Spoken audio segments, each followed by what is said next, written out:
So every successful and thriving marriage, it's important for you to know that it is built on certain factors.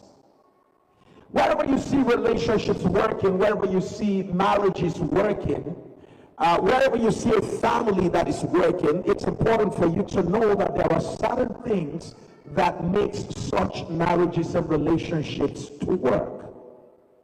And one of the major things you find out is that relationships work because the parties in the relationship, number one, please take note of this. I said I'm talking to you about the 11 secrets for building healthy relationships and marriages. And so if you find marriages that are working, if you find relationships that are working, you're going to find the following. Number one, they envision the future together.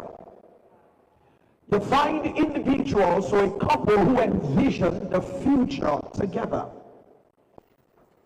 Relationships become strong when the parties involved envision the future together. The husband and the wife are able to envision a possible future, a preferable future together. That I'm able to slow up to let my wife catch up. Because the woman you don't let catch up will eventually be the reason why you will have to slow down. The error of Moses was that Moses just kept on moving and he was not taking with him Aaron. And so everything he went to get on the mountaintop, because he didn't carry Aaron along with him, by the time he came back, he broke everything. Because he met Aaron in a very compromised state. Why? You never take Aaron with you. You get to see what Aaron doesn't get to see.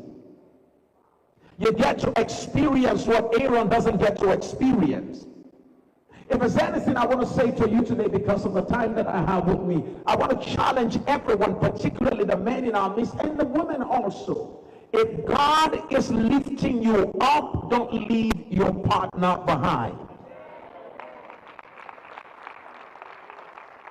Don't leave your partner behind. You may think you're moving so fast, but the partner you leave behind is the reason why you're still going to come back again. So relationships that work envision the future together. Number two, they make major and strategic decisions together. If you find a relationship, a business relationship, a business partnership, if you find a relationship that is working, if you find a marriage that is working, a church leadership that is working, you're going to find out that there is a communication of vision that leads to making decisions together. Number three, they set major goals together. Major goals are set together. So every year, my wife and I will meet together in January. 1st of January, we'll meet the church, and after we meet the church, we'll check into a hotel. And the next thing we'll do within the next 3 days is to be able to ask ourselves simple questions. I ask my wife, what is your vision? What's your goal for this year, for your personal self? And then I tell her my vision and my goal. And then we talk about our family's visions and goals. And we bring everything together and then have a budget. And based on the budget, we're not able to say, well, we need about $5 million or $20 million this year. How much are you going to bring on board? How much am I bringing on board?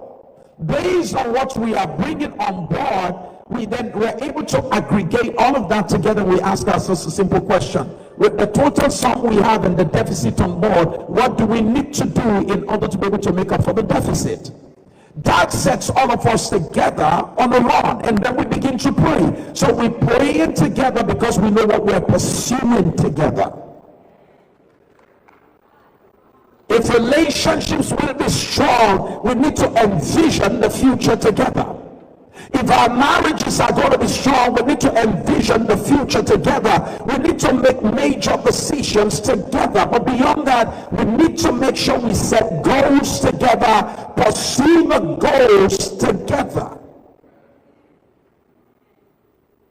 Pursue the goals together. And in the process of pursuing the goals, you will have to confront challenges. And in confronting the challenges towards the actualization of our goals, we want to make sure that we confront the challenges together. Haven't you noticed something about scripture, Psalm 133 verse 1? How good and how pleasant it is for brethren to dwell together. Acts chapter 2, they were gathered together. There's something about togetherness. It produces what we call maximum result and maximum impact. One will chase 1,000, but two will do what? Okay, can you see the power of being together? The power of moving together. The power of being able to pursue certain things together. But when the pastor says to us, hey guys, we're all gathering together this weekend, and you don't stay at home.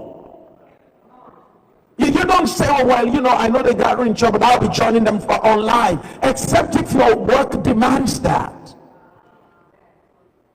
The spirit of togetherness says, if the head is moving, the body goes with it.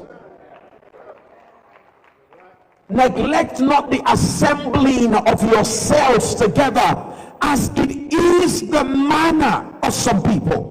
Some people just have this behavior. They are just, permit me to say for lack of better words, they just don't like anything that moves together. They always they just like to be deviants. You understand that? Let's gather together. No, I'm not going that way. And the saddest part of it is that they're always looking for someone to influence. That's the saddest part of it. And so if you're in a church like this, an apostle by the Spirit of God, there's something that God shows him.